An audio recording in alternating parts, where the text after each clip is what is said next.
Hey, what's up, everybody? It's Sherman here from Geek Psychology, where I help geeks, gamers, and creatives to have more confidence and motivation. And as always, a lot of that is through personality type. And this time we are talking to another INFP. So we're going INFP and INFP interview. We're talking to Leon from Type Tips. So let's bring him on.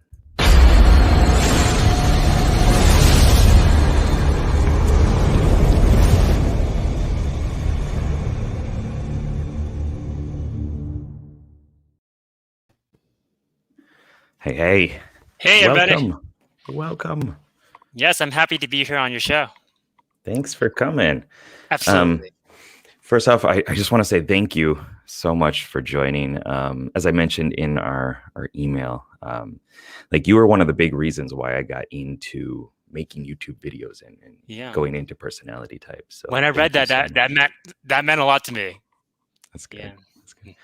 Yeah, I was like, oh man, this is awesome. And like I could feel that, you kept showing up and producing content and helping people, and I was just like, it's so inspirational. So showing up as much as a perceiving type can, anyway.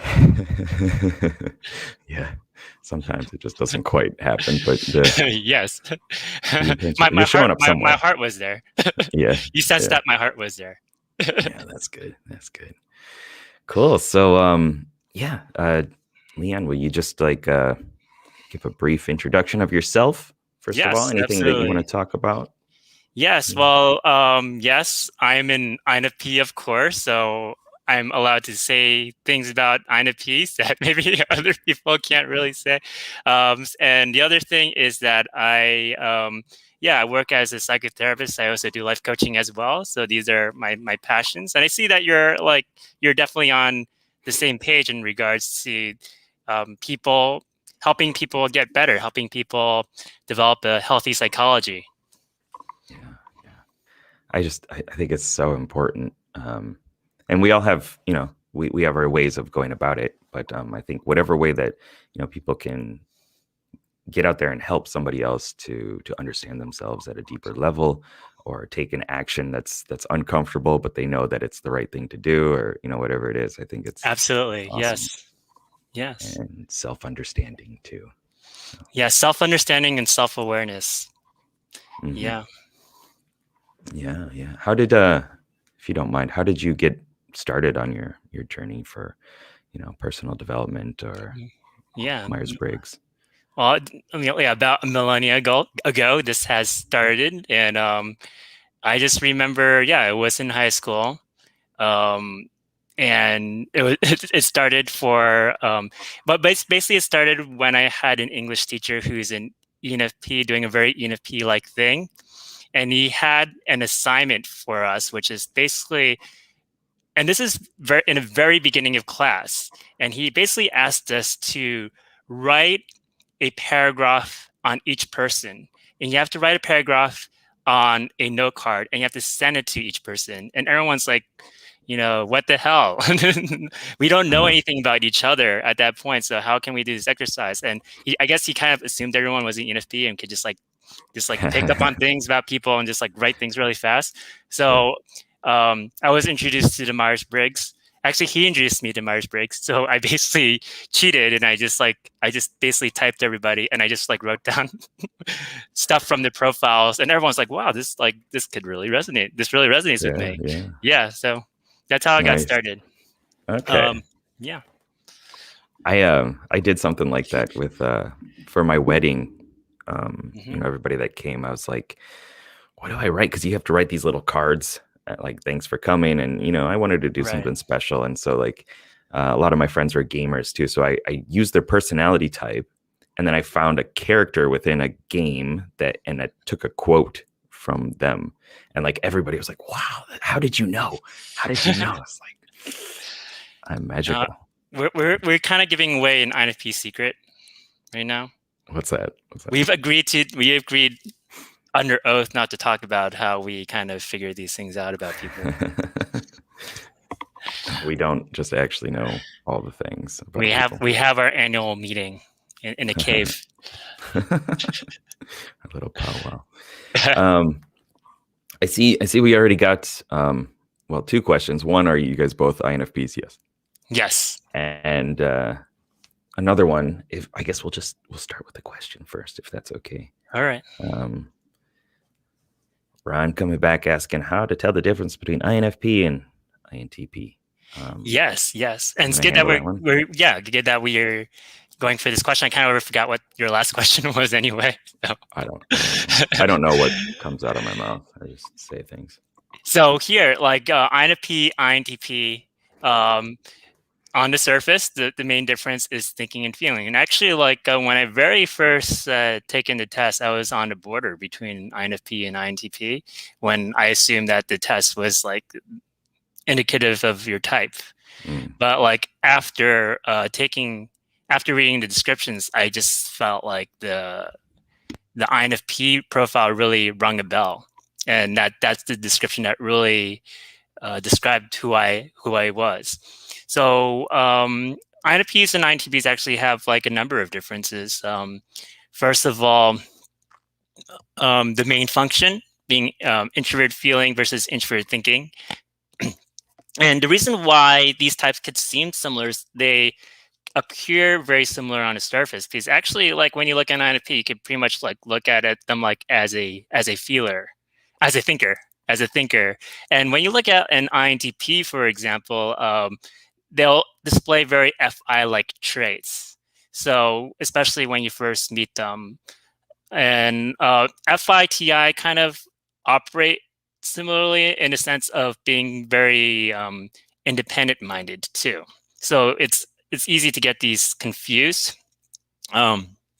Actually, something I'm really passionate about is socionics. It kind of explains things further, because actually INFPs actually could have a decent handle on introvert thinking. So that's INTP's main function, and INTP has a pretty could have a decent handle on introvert feeling. And actually, like INFP with introvert thinking is actually their introvert thinking is stronger than extrovert thinking. Though INFPs value extrovert thinking more, so that's why they could get confused. And actually, like, and I'm probably not answering your question, but I'm kind of like going around You're like good. You're this, good. like this around the question, and eventually, hopefully, I'll hit it. So basically, like with introvert feeling and versus introvert thinking, I would say that they as Carl Jung has said, like wherever an introvert thinker thinks, an introvert feeler feels. So actually, introvert feeling is a way of processing information. You think this is introvert feeling is just about people or relationships, and that's what people assume about feeling. But it's more. It's actually a way to process information. That's why it could look like it's thinking. I feel like when I could pick up on things, I could pick up on it organically. Kind of like I think like introvert like INTPs kind of do things a bit more systematically when they're kind of understanding information. They use extrovert intuition too, so there's something kind of organic about it. But like, I kind of feel things out, and that's not just like with people. It's just like understanding knowledge. So I feel like I could grasp certain things that INTPs can't, and vice versa too. And so they're similar, but there's like a different kind. They're different. I guess my answer is they're different because they're different. They are. Yes. Yeah, like just briefly, I guess, within the RPG kind of role-playing game model that I use, I call introverted feeling the resonating empath and introverted thinking the analyzing adept. So I think that gives kind of a lot of clarity for how you make decisions and how you approach the world. It is, yeah. In terms of resonating, like a lot of times, as you said, you kind of just feel through a thing, feel through an answer or a discovery or whatever it is. And it's largely, for me, it's a very kinesthetic thing. Like I don't really have the metrics. I don't really have the data to say that this is exactly what's going on or why I feel this way or the word for it, but it just feels right. Yes. And that drives thinkers crazy, but yes. It's a thing. Yes. It's really hard to define it. It's not something you could easily kind of put a definition to, but just to trust us that it works. And there's a way that if you're not a thinker, we are picking up on things that you're not, and of course, the other way around too. But we are picking up on certain kinds of things, and usually, like I feel like when I talk with other NFs, they could kind of understand that. So like when I'm talking with them, we could. I don't have to explain my steps. Like we could know that process, and it is a Yeah. version of understanding information. It's more than just understanding people. Yeah. Yeah. Yeah. Yeah. I definitely feel like it's like a gestalt kind of like, you know what I'm saying? You understand this, right? It's kind of like just, and a lot of that does come from extroverted intuition as well. But Yes. yeah. Thanks, Yeah. Kevin. Thanks for the donation there. And any INFPs in the chat? I think we got a lot. You guys, if we got some INFPs in here, just type INFP and like and smash the like button or whatever whatever people say.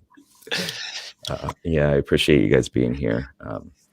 We plan on getting into more of the shadow functions as well. So this will be a bit of a different video than I usually do, because I kind of just stick with the top 4, and just I treat them all as different characters within you, and it's just about building rapport. And they do have different, they have different roles they play within your movie or your questing party, adventuring party, or whatever it is. But I tend to not go as deep as you do. So like I'm really excited for that. Thank you. Yeah. Let's how should we approach this? You got some TE for me here? Yes. To So I structure this? could talk about like actually I have very limited experience with games, but I like to think about the different personality types as avatars. So you probably think about that already, like how they're kind of avatars. And the way I look at INFPs is that we're kind of we're not very user-friendly avatars. So try to like operate. If you try to operate using the INFP avatar, it's not really easy in terms of working in the world, but it's really rewarding once you get the hang of it. Yeah. That's I do want to chime in on that. That's very true. I think so many INFPs that write me and that I talk to are just like, I hate being an INFP. Why couldn't I be something else? And when I was younger, I mean, I definitely struggled a lot, and I think a lot of us INFPs did. And through the process of getting out there, of doing things, of stretching your comfort zone, of putting yourself into different contexts to learn about who you are, about learning like lifelong skills like personality typing and how to speak properly and logically and stuff like that. And just all these different things. I think eventually you get to a point where like, I'm happy I'm an INFP. Like I wouldn't trade being an INFP for any other type or anything like that. Not. Yeah, it's just like it's the hero's journey though. Like you got to go through the trials and the struggles and stuff like that too. Yes, and I like being an INFP partially because it is different. Like the world really expects differently from you, so it forces your brain to fire in different kinds of ways that are not typical. Kind of you're forcing yourself into situations that that they're not very INFP like. So but then you could combine the powers, and you combine the powers of INFP and how you had to learn to operate in the world. And it's wonderful because I feel like INFPs have a lot of creative gifts to bring to the world, and that's why the avatar is so difficult to operate, is because everything that it provides is unconventional. So I think once you know how to once you operate, then it's like it does wonders. Yeah, definitely. We're in a training zone for all of our different weaknesses and all of our struggles and things like that. Yeah. So I kind of hijacked that thread, but you were talking about avatars and FI. Were you going to get into FE from there, or how? Oh yeah. So with expert feeling, I think objective personality has this really good idea that a good thing for INFPs to take into account is our contribution to the tribe, because then we could feel connected with it in some sort of way. And one way is to look at extroverted feeling. And actually, like, INFPs are very naturally impressed by ENFJs because I guess it's just some sort of thing. Like, I think, for instance, like INTPs are naturally impressed by ENTJs, for example. There's some way that the extra feeling that's demonstrated by ENFJs, that strikes INFPs as well. That's incredible. Yeah, so I think when it comes to that function, the extroverted feeling function, and this is basically, if I go by Dr. Beebe's model, this is the fifth function. When any type could tap into the fifth function, it's not easy, but people are very impressed by it. So even if you do it only like halfway, which is usually the case, people are like, wow, that's like, there's a sense of them seeing us as dimensional. So like the feeling seems more real to them, because the world has a different idea of what feeling is, and I at some extent I do agree with them, because I think all the introvert functions are very abstracted in a way. Like, they make sense to the person using them, but they don't really make sense to other people. So when you kind of show what your introvert feeling is through extrovert feeling, people can really understand that, and they're pretty impressed by it. Yeah, my wife's an ENFJ, and my mother-in-law is an ESFJ, and so I get a lot of FE surrounding me sometimes. And my father-in-law is an ENTP, so he's got his own blend of it too. In my own life as well, like as you said, connecting to the tribe, like finding a way to make things bigger than just me, like has been immeasurable in terms of personal growth and my motivation, my willpower, and deciding like, what am I going to do with my life and things like that. It's been hard, and it's kind of strange to say that as an INFP, right? Like, everybody's like, well, FI is selfish or whatever. But it's I see it as more self-focused, but then you transplant that onto other people and you kind of make your decisions. But would I like that to happen to me? Yes, no, I don't know. But then if you expand it out and make it more about serving in an FE kind of domain, I think there's tons of growth to. I think the FE makes it more tangible, and I do think that introvert feeling can be caring. Again, it's like, it's very abstracted, so it's understanding of care is.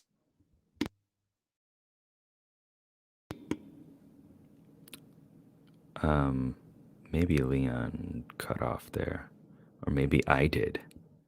Somebody's lagging. We're back. I don't know. I don't know who was. I don't know. Yes. Okay. What I was saying is, like, with extrovert feeling, I think it kind of brings out the introvert feeling message and kind of simplifies it in some sort of way that people could understand. So I guess the key is just to be more liberal with feeling. So like with the introvert feeling, it's very conservative feelings, but like just kind of trust, like, whatever feeling shows up, you could express it to others, and then people will take it well.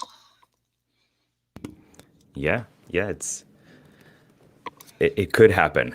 It's difficult. It's difficult at times, even for me, just like properly with, I don't know how to word this, with a proper expression on my face as well, to say thank you, like with a big smile. Oh, thank you. Like that. Oh, thanks is kind of difficult for me. But a lot of the EFJs in my life, that's something that they always kind of like prod me about. Like, are you really, you didn't say thank you, or you didn't really mean it, because you didn't express it physically in a way that's visible to other people out Yeah, there. that's not fair because we expressed it abstractly. I wrote a poem about it after. And I kept it to myself. Yeah, right. I'm not going to share it with anybody. Yeah. So I think another way, interaction with types of different quadrants really helps. I think that's what basically what creativity is that if you could find a way to access an energy that is not innately yours. And so how I look at it is Luke Skywalker, INFP, going to the canteen, because the canteen is a realm of different types. It's a realm of expert sensing. Yeah. It's a very different world. And once we get on a journey, it's actually really intriguing. I guess it could spark our expert intuition. It's like, this is really fascinating to be in this kind of world which is different. The expert sensing world plus introverted thinking, like I guess like going to the canteen and just like hanging out with the STP types and like understanding how they think, or just like kind of letting them bring you along. So kind of that's accessing our expert intuitive strength, is just like kind of just adapting and adopting. Yeah. And it's I think it is really fascinating to be there. I spent a lot of my 20s in clubs and bars and stuff like that. At the start, it was like so exhausting, so tiring, and just I didn't want to do it. But I knew that it was an aspect of my life I wanted to understand better. I wanted to know how to talk to people in a more comfortable way, and I wanted to put myself into a position where I could eventually find somebody that I liked, and then learned how to approach them and make things go well. Yeah.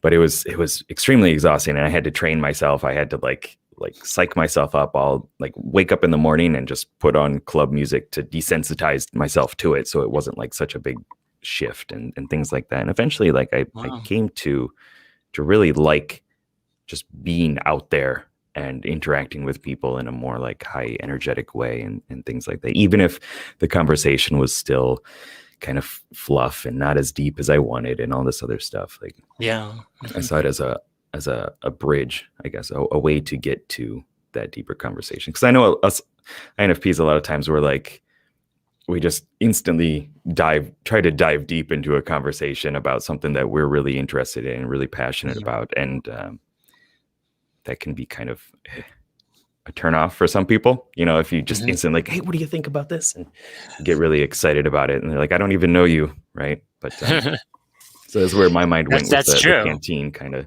talk. But yes, hang out with aliens. That's the moral of the story. Yeah. Well, we all have our bit of alien, I suppose, within us. Yes. Yeah. And that did help me with creativity. It helped me learn how to pull on different resources within myself to cope, to acclimate, to do the things that I want to do, instead of just always trying to do it with FI and, Yes, it really like takes us out of that world, and it's quite, in a way, it's easy. Like maybe it's hard to kind of get started, but it's ultimately like a perceiving state. So we're kind of in this information collection zone. And then we have better access to that than the J type. So like once we're in that, then we could access that kind of that expert sensing sphere in a way. Yeah. Once again, thanks everybody for joining. I see that there's a lot of conversation within the comments, which is awesome. If you do have a question, I think it would help me out if you just wrote like question in all caps first, so that I know it's just directed towards us and not just everybody. Or you could just like write down answer, and that'll help me, because I need some answers in my life. Answer the question, then we'll try to figure out what the question was. I think that'll work. Yeah. Yes. So I'll talk about like my one thing that was really helpful for my INFP journey was actually Mhm. moving to New York City because it's Yeah, actually yeah. it's really like anti my natural tendencies. So, so it really got me working on all my extrovert functions and kind of for instance, just like what you said, I kind of prefer more intimate environments and getting to know people first and all that kind of stuff. Whether it's like friendship or dating, but it's like the New York City environment kind of taught me to how to create an impression from the start, for instance, or how to like you have to really go out of your way to make friends in a city. So Mhm. there's things of that nature. It was really like almost like an experimental lab. So I remember I had this INTP friend, uh, and we were in it together. Like we were treating New York City as like this experimental lab, and it was fun. I mean, I wish that we kind of like actually taken like more action because our accurate sensing is like really low. Yeah, So yeah. yeah, Yeah, same with me. I mean, moving to Japan was it changed everything for me, and that was because it got me out of my comfort zone. It put me in a place where I couldn't just rely on this stuff. I had to go like perceive properly in some yeah, way.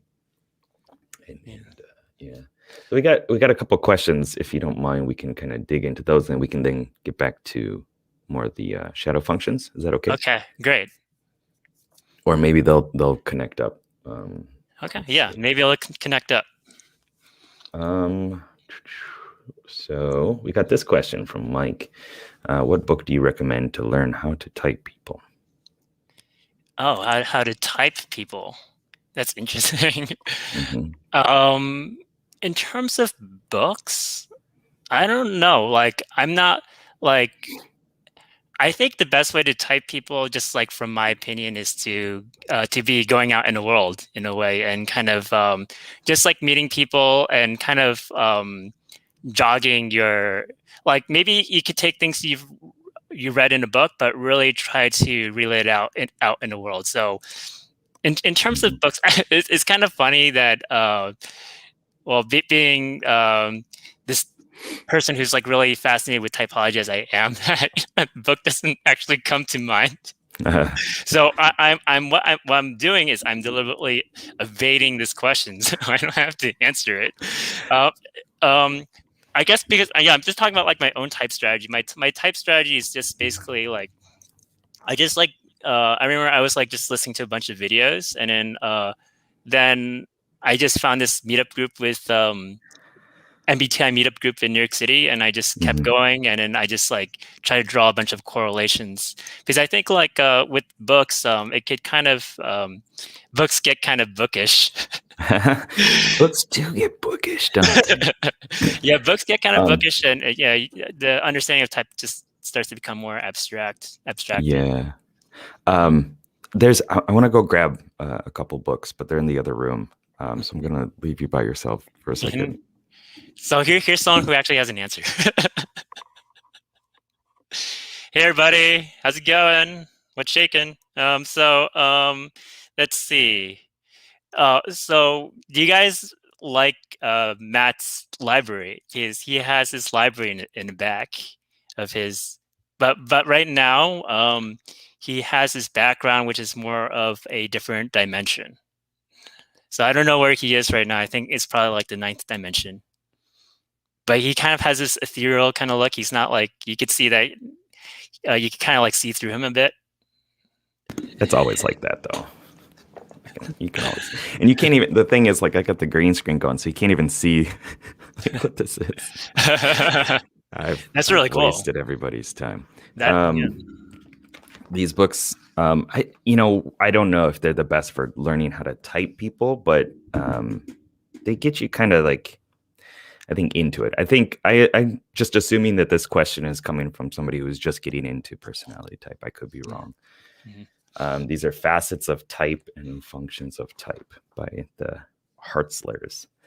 Um, they kind of give like a lot of broad, sweeping definitions as well. They personified the cognitive functions too. And I think it's just a good start to get into like, yeah, understanding personality type a little bit more from the actions that they take. Like, this is kind of like, can't say anything. Like different activities that you can do to develop your type.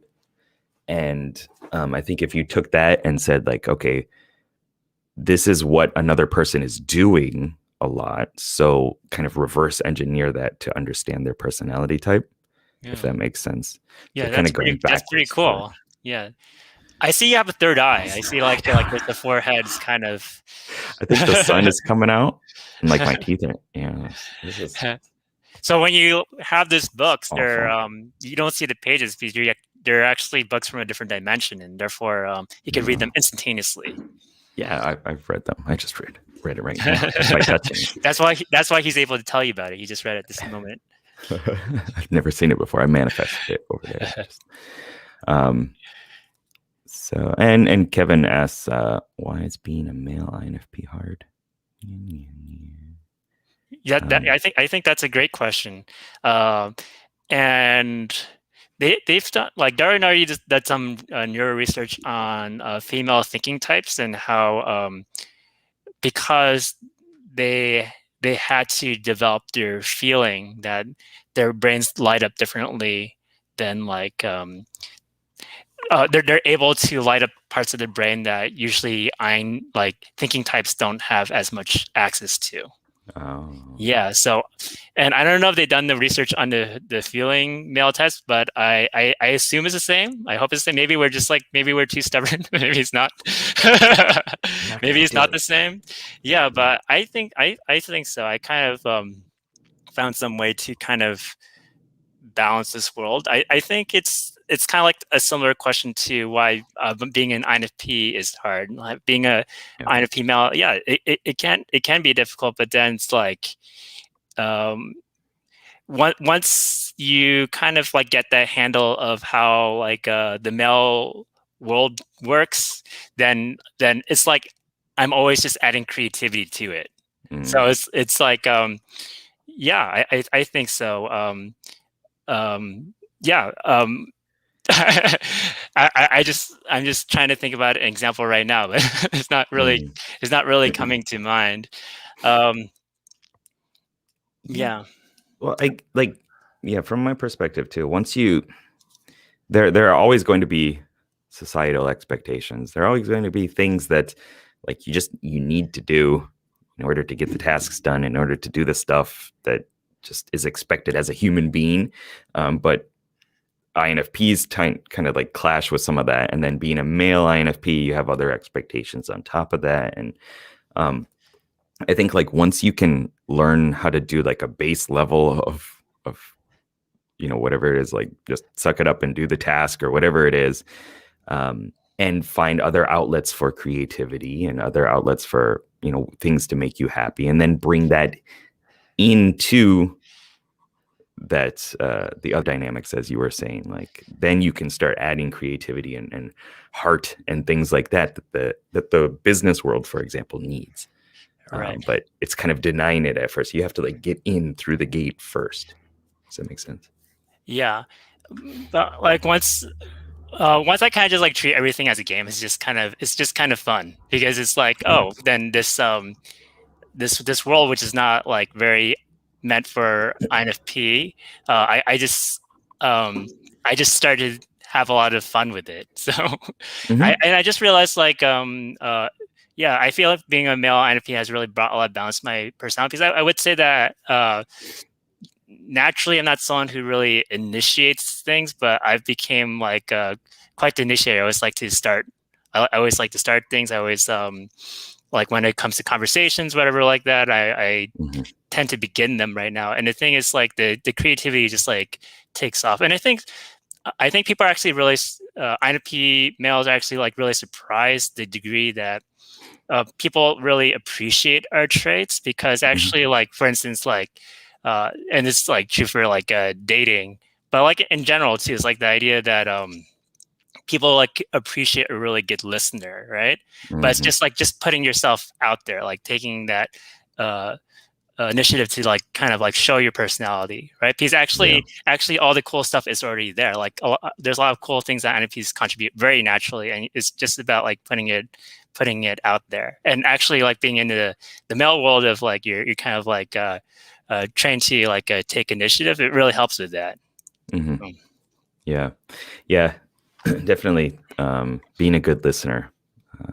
Just so many people just need somebody to listen to them, and but as an INFP, sometimes we don't put ourselves into a position to listen to people, right? We just listen to ourselves and our own inner dialogue and stuff like that. Right. Yeah. But like, I'll give you an example. Like when it comes to like the dating thing, like going out to a bar, I just remember like I'll just be like really afraid of the idea of like approaching a lady, right? But then like I start to hang out with friends, and then we kind of did that together. And like some males who are like more of initiative type, right?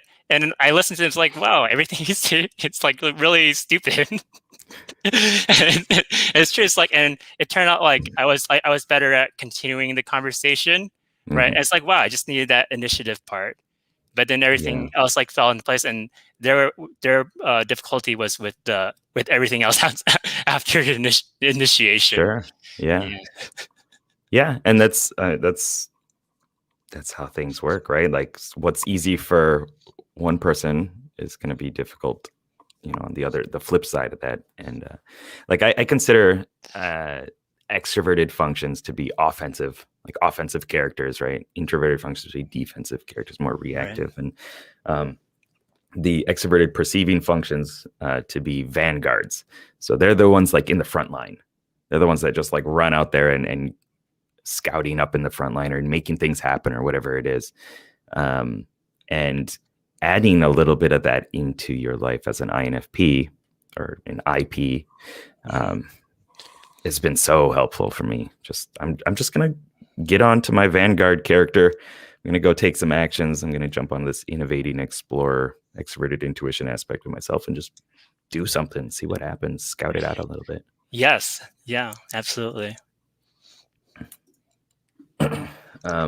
Actually, first, hold on. I want to. Joanna says, "Do you consider doing podcasts?" I should. I don't know if that comment was because I was having troubles with the video or not. As I was disappearing, I would like to take out video and just do podcasts, or take out audio and just do video. That'd be so weird. Too much tech just messes me up. So anyway, back to this. One. How can you communicate with INTPs that are close to you without them thinking you are lazy, thinking, and overly emotional? Well, you just tell them that they're lazy too. They're lazy in their own way. Yes. Yeah, definitely. Like what, they spend a lot of time thinking through things, and we spend a lot of times feeling through things. And it doesn't necessarily matter what they think or feel, as long as you're doing the right thing for yourself, Yeah. I guess like the thing is like kind of understanding their communication patterns. So what they favor is TI and FE, right? So like I think as long as you kind of can meet them at that kind of wavelength, they may not have that kind of judgment. So their understanding is that we are actually emotionally cagey in a way, and then that their idea is that their idea of feeling is that actually your personal information is impersonal. So like just like with extrovert feeling types too, like all your stuff, which is you think it's private, it's not private. So like, but like if you could kind of communicate understanding that's like what they're looking for, then they'll start saying, hey, you're not overly emotional. This and you know how to think.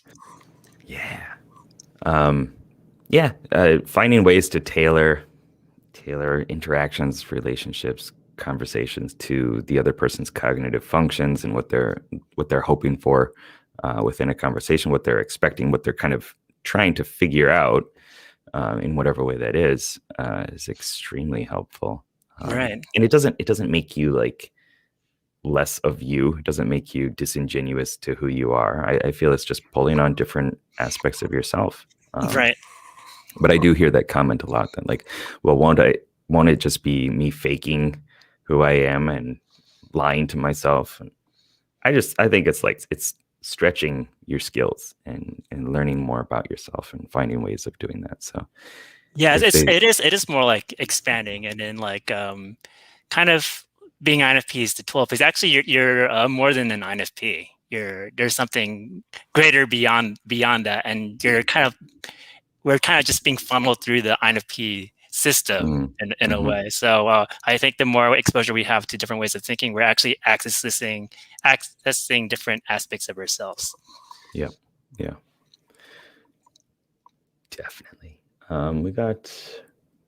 Gonna get through maybe one more question here, and then we'll loop back around to those shadow functions that we're going to talk about. Juliana asks, how can we connect with people and not become their free therapist? So we were talking about, being a good listener is important. Yeah. And it is. And yet, this happens too, where we feel like we're just listening and the other person doesn't actually connect with us. And, right. I think a lot of that, I'm going to whisper this, I think a lot of that is because we don't actually express it, right?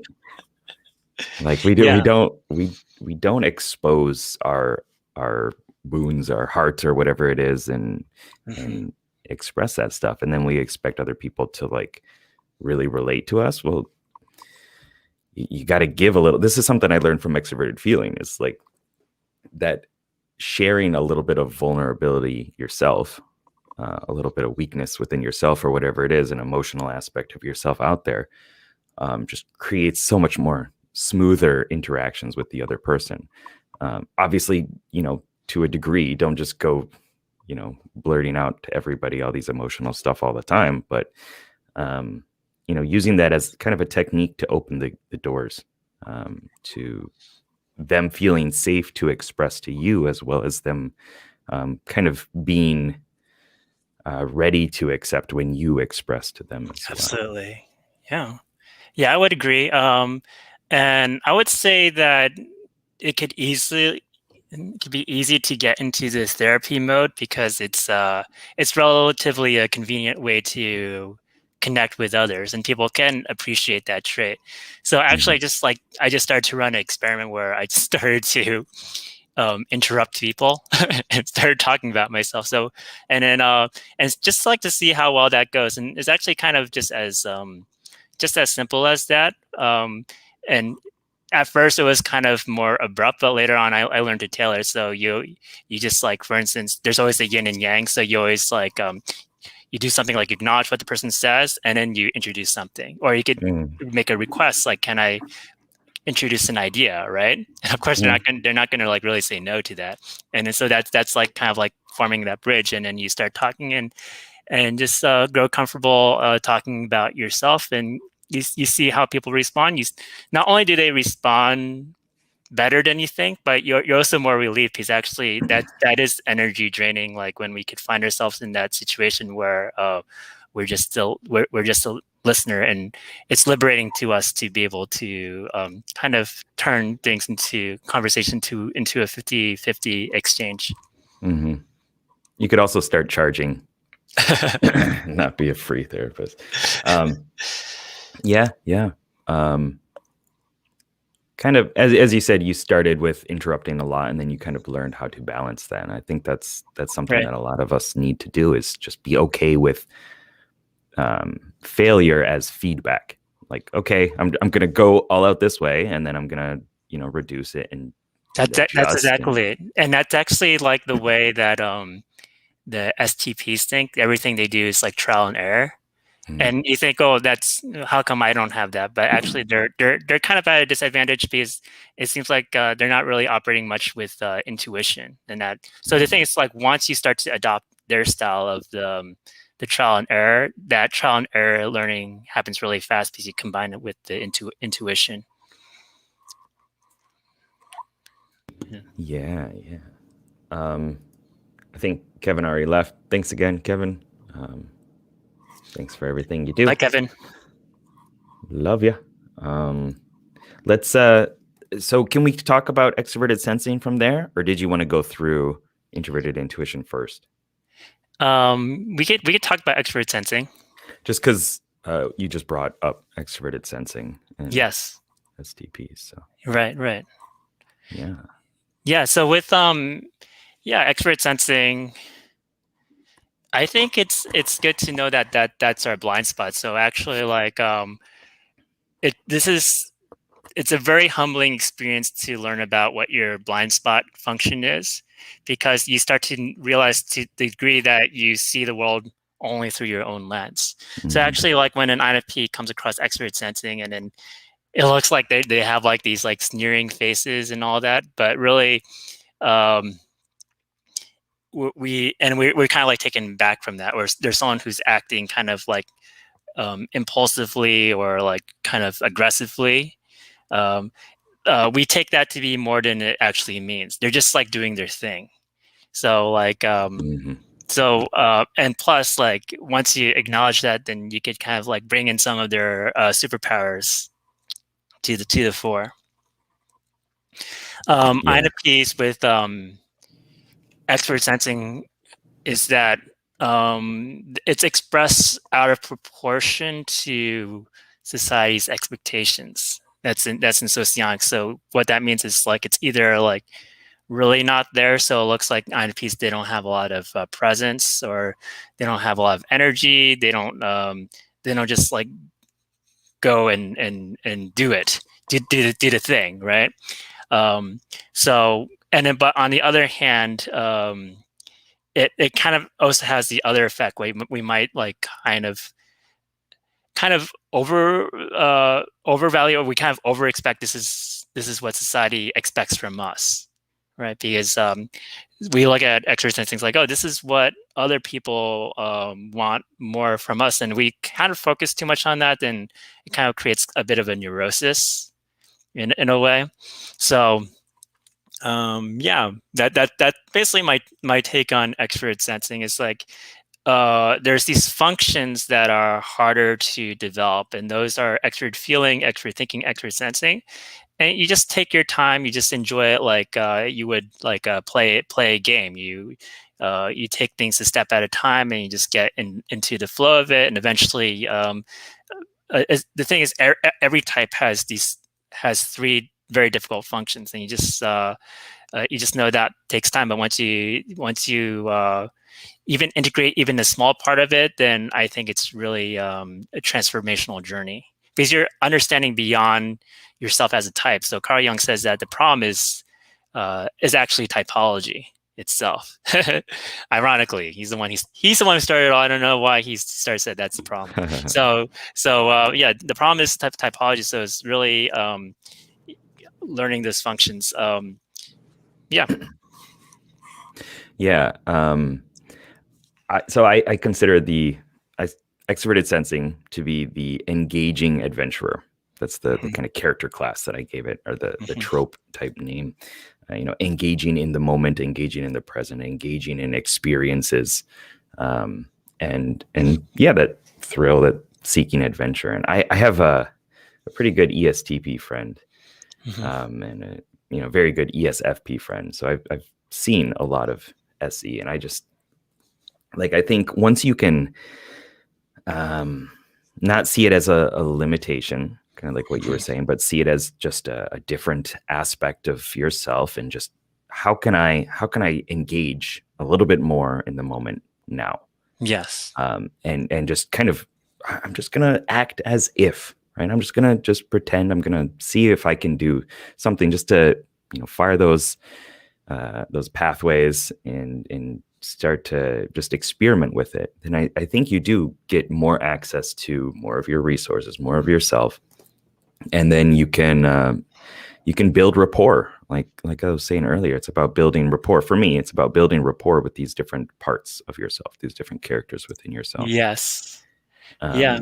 It doesn't mean you have to be like BFFs with that function, or do it all the time, or but just appreciate it within yourself, and then you can appreciate it within other people, and then it kind of like smooths the whole process. Yes, absolutely. That's how it goes, and definitely like experience it with the extrovert sensing types, like this sense of adventure. Because I think like if you like have that adventure, like for instance with an ISTP, it's Mhm. going to be in a safe way. Like they're going to take you to an experience where you're both almost dying, but they're making sure that you're alive. Safely dying. Yes, Yeah, yes. Not safely not almost not dying. with it. Not with an ENFP, because then you might die. ENFP or Yes, ESFP? yeah. So like ENFPs, they have higher extrovert sensingness, so they express that kind of like more um, impulse driven nature more, but it's kind of not safe to go along with them. It's kind of it's yeah. Mm, yeah, yeah. Okay. And yeah, I think what you said about like the expectations of society, I can't necessarily pinpoint a specific one within my brains right now, but Your I've brains. definitely You with have my two. You brains, have more I than have one. many brains. Um, but yeah, it's a lot of times when I expect or when people expect me to do something in the physical world or to even I don't know what you feel about like aggression. Is that coming from SE or TE? Um, Right. So like how I feel about aggression. I've heard in Yeah. socionics, I think it's like largely an SE kind of function. Yeah, Yes. Yeah. I Yeah. don't know socionics too well, but Yeah, I see like it could also be an introvert sensing way, because it's like they're doing it kind of like in a way of like showing grit. Like mm, there's something mm, that you're being action oriented in a world that and just simply being sensing that, because you're more action oriented in a world, there's something aggressive about that. You're kind of like pushing mm, yourself more, like either in a introvert or extrovert direction. Yes, so INFPs, because extrovert sensing, yeah, usually associated with kind of aggression. So those aspects of that in the culture, like it's mhm. very displeasing to us Yeah, naturally, yeah. right? Um, but but yeah, so I guess it's just like, yeah, you just learn it's just kind of like a point of view, I Mhm, guess. And then when we could learn that, then it's really it could be really beneficial, because actually, like I don't think that, like, so in a way, INFJs are better at extrovert sensing than us, but also in a way not, because they're still like J types. But there's a way that, because we're able to channel ourselves in a perceiving direction, that mm, like the things that extrovert sensors do is like it's easier for us to kind of like tag along in a way, I think. yeah, yeah, yeah. I can see that. Like, Mhm. it's not as big of a shift to go from one vanguard extroverted perceiving type to another, It right? is not, As yeah. it is to go from I call extroverted judging controllers. So like going from one FE to TE for an IJ or whatever is not as big of a shift. Yes. Although they have their baggage with it, just like we have ours with other functions too. Hmm. Okay, cool. So what's next from there? Yeah. So next from there, I think, yeah, naturally introvert intuition. So so there's functions that we could adapt into our system relatively easily, and that's introvert intuition, introvert thinking. Mhm, Um, Relative to like extrovert feeling, extrovert thinking, extrovert sensing, those are hard, but introvert intuition is not. It's actually a natural strength, but we don't really trust it. mhm, So we could actually look into something, and we could ask ourselves the question like, what is the best? What is the best thing to do? And that is mhm, basically like an I introvert intuition kind of question. And that really bounces out the individuality of introvert feeling.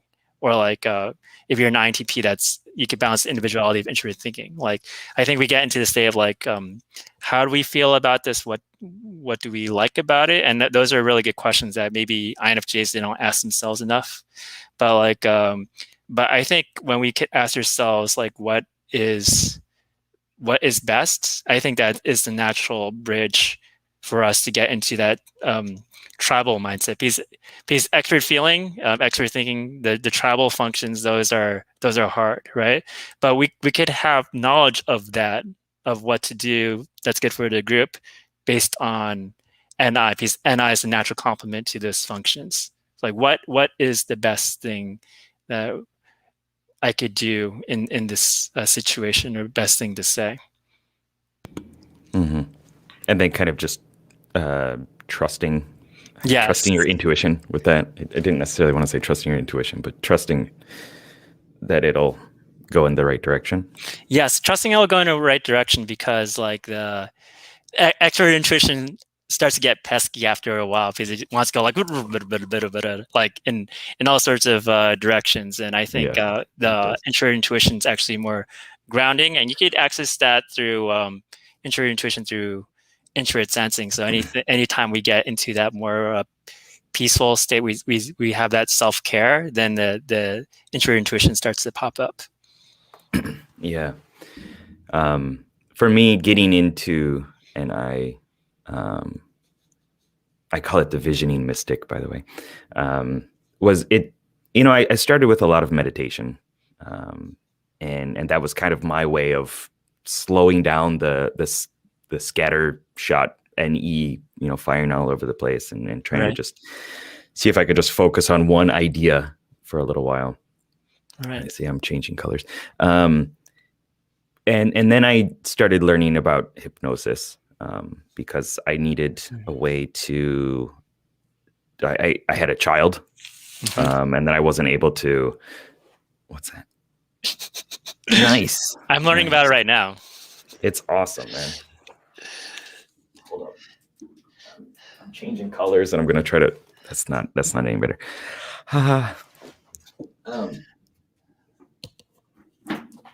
Yeah, hypnosis is awesome. I got some certification in that recently, and it's been extremely helpful. I wasn't able to do meditation as much because I had a daughter, and I was just busy and stuff like that. So I was like, well, if I can just put myself into self-hypnosis and get some sort of aspect of what I consider NI from that, then that'll be better than nothing. And it was extremely helpful. Yeah. And yet, as you said, it's something that we don't necessarily value as much, right? Like it feels slow. It feels like, yeah, but there's so much excitement by just exploring the ideas and connecting them and combining them and innovating in that way.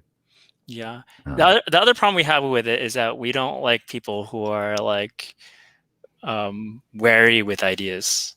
Like they're always like, the NI types are always like warning people. Like I find that, like, just like naturalized INFPs, like that's just like really annoying. But I guess they have a point. Actually, INFPs are actually naturally wary, especially we tap into that. Like we give a lot of forethought into things, and that's where that NI is showing up. Like we're different from ENFPs in that respect. They kind of just like go, kind of more go at things. At least they want to, like, because they have that more of that expert sensing. But like for us, we have more of that NI, so we are actually more cautious. And but like in terms of value, we don't really appreciate that quality in others. Like people who don't like just like excitedly just like be open to new ideas. I think that's yeah. It's more thrilling and exciting in that sense. Right, exactly. Okay, so I saw a couple questions. Are you okay on time, or you got something to do? Yes. Yeah, yes. You're revealing to people how free my time is for today on Sunday.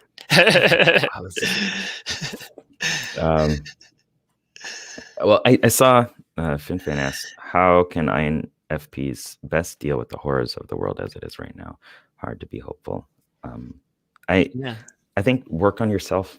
Like spend as much time as you can digging into who you are and finding ways to leverage that, because like when we get through this, let's say it like that, like if you have been working on yourself, then you're going to come out stronger. You're going to come out, more equipped, and you have all these skills and more understanding of yourself, and then be able to impact your world in a better way through that. I also want to, I'll put this out here right now, okay? Go to inowfeelpositive.com. That's my INFP masterclass program.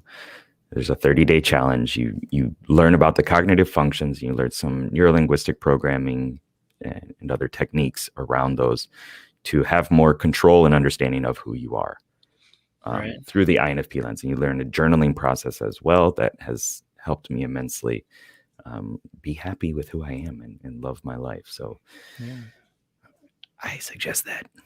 I'm a little biased, but I suggest that. Do you have any anything on your side, Leon? Yes. There's a thing where when we look at the world in terms of its problems, it's understandable that we do that because of a natural sense of empathy for the world. And I guess the difficulty with that is that when we are focused on just problems, our brains actually don't operate at its full capacity, because when we see problems, our brain gets into a fight and flight mode. We kind of want to shut down from the world, right? So, or we could get angry at the world. So really starting from understanding, acknowledging that the problems are there and validating our emotions about it, and then getting to a state of how can I approach this from my strengths? I think the more people just kind of like naturally do their thing, the world will be a better place. I think INFPs have that understanding of that people have an innate potential. And then when you express that, I think people will be in a better place. Like when people are happier and they see are happier just simply by doing more of their own natural thing that they do, then the problems start to seem less insurmountable in a way, because it's no longer coming from that problem mindset. It's more coming from this coming from a standpoint of curiosity and wanting to learn how to deal with the issue, and kind of like approaching it with mindfulness rather than like reactivity. Yeah. I think kind of what you said about I'm trying to rewind to remember exactly the words, but I don't think I can. Everybody has their strengths and their values and their purpose and the things that they want in their life, and good aspects about themselves. And we are all part of that too. And sometimes as INFPs, we tend to latch on, I think, a little bit stronger to the negative things that happen in our SI past, and we don't think forward about how we can change it and how we can improve the situation, as much as why did this happen? Why is this the thing? And why am I so blah, blah, blah? And if we keep asking why, our mind is going to find the reasons for that. And so we need to ask better questions. We need, how can I make the world better? How can I make myself better? How can I improve today? How can I, turn it into a process question instead of searching for information that's going to validate your FI and judgment on yourself, I suppose. Yeah, absolutely. It's like we bring in what we resonate. So INFPs, they naturally resonate. And we find things that we resonate with. And when we find good things to resonate with, then we do bring good things to ourselves. And I think that's the case. So I wanted to talk about intuitive thinking too, because I think that's actually a function that we could naturally develop. And the way I look at it, like actually the way a sociologist called Gulenko looked at it, was that for us, intuitive thinking is something you could train up like an athlete does. And when we get into it, we could have a knack for it. And the thing is, it's just like such a natural complement to intuitive feeling, because it's just it's in the same direction. It's like we want to really come to clarity and understanding about the world. And so what we do is we naturally shuttle between intuitive thinking and intuitive feeling. The only thing that's really like in the way is if we value it or not. So with intuitive thinking, like like introvert thinker looks at the world as something you could you can understand. Like you could kind of like you could kind of figure it out. You could kind of understand it through models, right? And we know like the world is more than that. And INTPs who have access to intuitive feeling, they know it's more than that too. So, but if we also know that that is a way that they could understand the world, and we could start to appreciate it that way, we could access intuitive thinking. Do you have a way of doing that? Do you have something that's worked for you to? Yeah, I think because people who are watching this, they're into the MBTI, right? And if you got into the MBTI so far, you've basically accepted some degree of introverted thinking. Yep. So like INFPs, I think there's like averages. Like there's like, for instance, like on average, an INFJ would be like, when they hear about MBTI for the first time, they'll be like, yeah, this is interesting. I want to check this out because it resonates with their introverted thinking. But with us, we're like, no way. It's like there's no way that people fit into categories. And the thing is, the reality is that we are more than categories, but the categories could help us come to some sort of understanding. So I think, just like getting into the MBTI is an example of accessing intuitive thinking. Yeah, definitely. Appreciating that, like, it's just a model. Within neurolinguistic programming, there's a saying that they have, which is like, when you go to a restaurant, you use the menu to order food. Right. Then the food comes. That the menu is a model to describe what, to interface with the world. You don't like try to eat the menu itself. Well, maybe some people do, but like, right. And so just taking it as like, this is a way of kind of glimpsing a pattern into understanding another person, other people. And the test of a model is its usefulness. So like, use it as much as it's useful to you, and then that's good. Like, even a map, right? A map is not the territory, as they also say in NLP. Like, you need to condense it into some way to use it, right? Like, if the map was fully detailed and full scale, then it would be the world, right? Like, it wouldn't be useful at all, right? So finding our version of just taking those models, whatever works for us, understanding them as much as is beneficial to us, and then appreciating that and using that, I think, is one way that we can go about that. Absolutely. Yeah. And I think we're right in saying that like models have their limitations, and that's because introverted feeling does feel things out in an organic kind of matter. But I think the introverted thinking is such a great support, because like without it, then like we could have value judgments about the world, but they're not going to be like very accurate without like some sort of way to understand the world too. Yeah. It's good to follow our strengths, but to balance them with other things as well. And TI is a good one for that. Yes, absolutely. Cool. Yeah. Did we cover the shadow functions to the level that you want to right now, or is there something else? There's one more. The shadow. I mean, not so much shadow functions, but like extrovert thinking itself. Okay. So that I think basically my thought about the fourth function is so in sociology they call this the dual seeking function. I don't really agree with sociology's degree. It says that we are seeking our opposite, but there is a certain kind of manifestation of that I do see, is that people do ask a lot of questions through their fourth function. So like, so you have a lot, you mentioned you have like extrovert feelers in your life, right?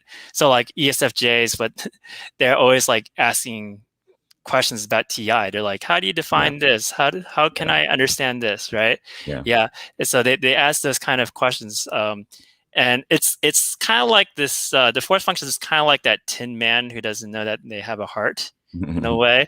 So it's the same thing. I think like INFPs kind of go extra and asking questions about like what are the instructions behind something, like kind of needing more of that reassurance of some sort of external structure in place, but we don't trust ourselves, and we think, well, that's our last function, so that's going to take a lot of energy. But I think actually it doesn't take energy. Actually, it's actually very simple. It's like, in the sense that extrovert thinking, in a sense, is an efficiency function. So you just think like, list, like, for instance, like 3 things to do, right? And you could choose one, right?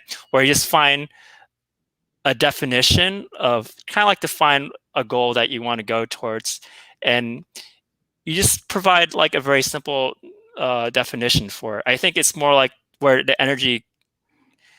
energy cost is that we kind of allow a lot of things get in the way of that. Just forming like a very simple definition of, okay, just say that we do this, right? And actually, like, at a doing level, that's actually a very simple kind of thing.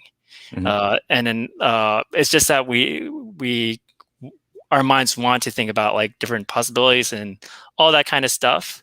But it's actually easier to channel than you think. And I think, like, with the number of ideas we have, you basically just think about yourself as an INFP. You're naturally blessed with a lot of ideas. So all you have to do is, like, you take one ideas and you kind of run with it in a way. And that's where the T is like, you just run with it. Like, other types, they don't necessarily have that many ideas, but they could just like run with something. That's the extrovert thinking. And then eventually you add to that, you could use intuition to trust which ideas could have the most are the most fruitful, and then you kind of run with those. Yeah. I've never thought about it like that, in terms of, we have so many ideas that actually could be part of the reason why we struggle with doing the TE stuff, because we see all these different, options, these different possibilities, but just choosing one, as you said, is not itself difficult. I mean, like, we tend to be like, well, I don't feel like doing this one now. I don't feel like it. Right. We bring in all this FI emotion, stuff like that into it. But actually just finding an arbitrary way of making a choice and taking an action is the way towards success and growth and everything like that. It is. And the thing is, the arbitrariness is that's what makes it easy. Is actually just arbitrary. Like, they literally, like, the ESTJs think like they're not trying to find the answer, right? They're just finding an answer, and we could just simply think of finding an answer, and you're not tied to you don't have to you're not like beholden to it for the rest of your life, right? It just helps you to kind of explore something through extrovert intuition, and then say, okay, maybe that wasn't a good idea, and you just go on to something else. Yeah. I think NE just doesn't like the thought of making a choice and closing the loops and then being like, well, I'm stuck with this now. I didn't want that. Right. And then you bring FI in there too. Right. Yeah. I call TE the strategizing commander. And I call the fourth function to be the maverick. So it's kind of the wild one within the team. It's the Raphael, then the Ninja Turtles, right? That just kind of just wants to do things a different way. And getting, saying you're on the team, buddy. Like, we need you here. We need, I need to take some of your aspects, and we need to at least create a rough little strategy or make a decision, like delegate a task or something like that, and just do the thing. Yes, exactly. Yeah. Oh, the way I look at it is, like, you could kind of look at the ENF, like your extrovert intuition, as the ENFP within yourself. That you just like, oh, the ENFP is can be very helpful. Just like, if the ENFP could just stay in a group for longer, then is able to accomplish more. Cool. I used to think of extroverted thinking as this buggy, like,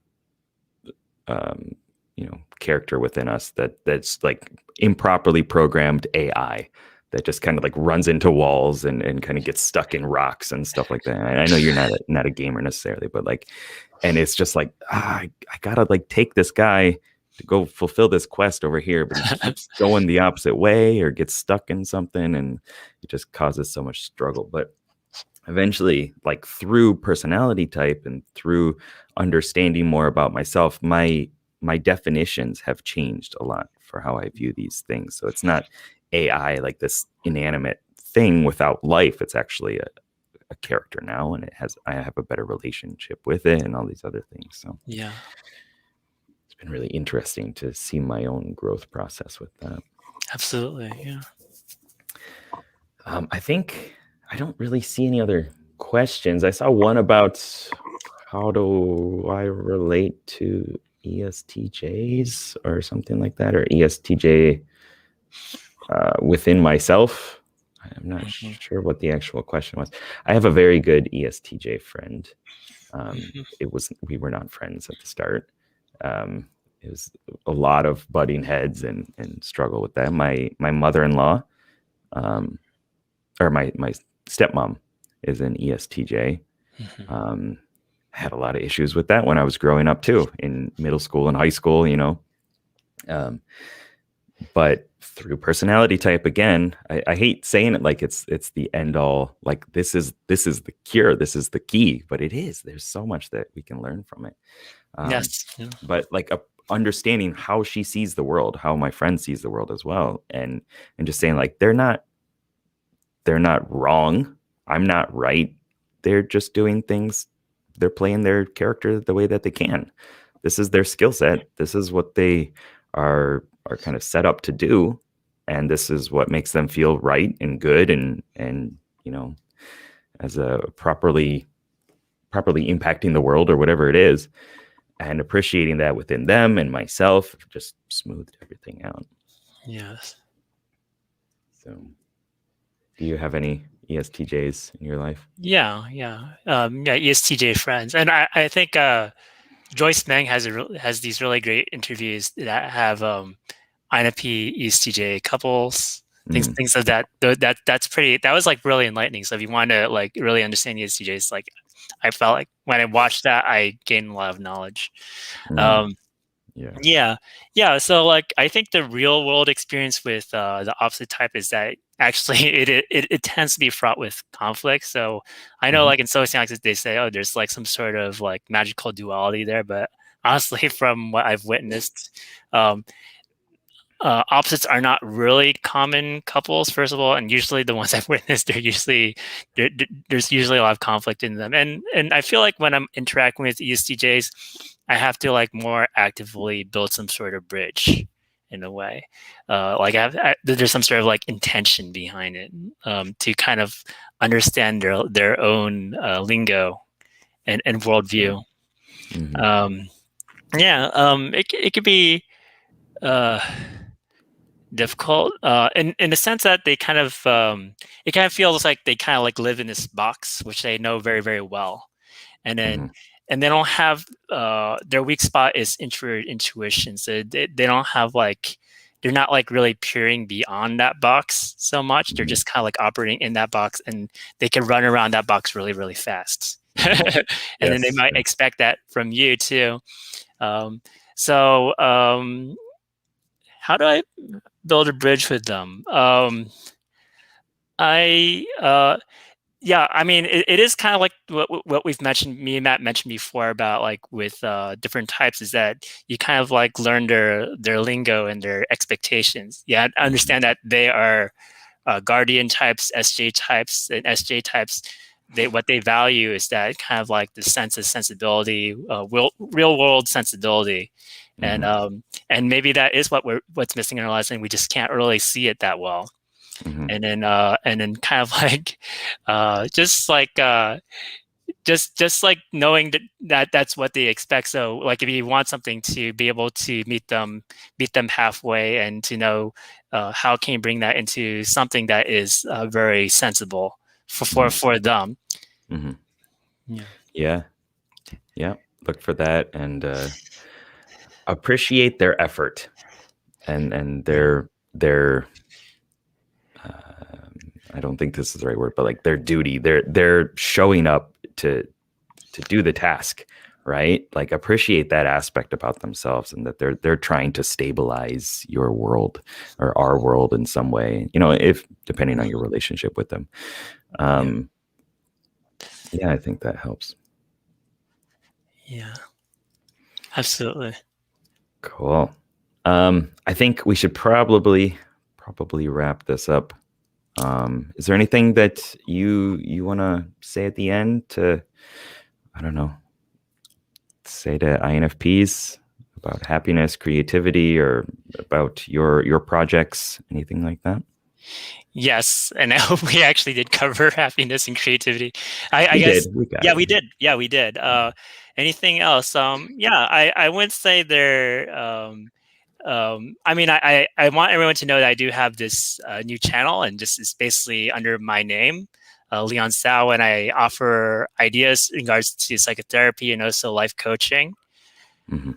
Yeah, and other than that, this has been a really fantastic interview. I really enjoyed this so much. I think we got into a lot of depth, and I think that things were like presented very fairly too. So to all the different types. Yeah, I think so too. Yeah, thank you very much for joining, Leon. I'll put your information in like a pinned comment down below. I don't have it right now, so send me an email and then I'll put that in there. Okay, or Okay. you can write it and I'll pin it. So definitely check out Leon's channel. Learn about yourself. Learn how to make your world better. And thanks for joining, everybody. It's been awesome. I've really enjoyed this conversation as well. So Wonderful. Yeah. all right. Goodbye, everybody. See you next time.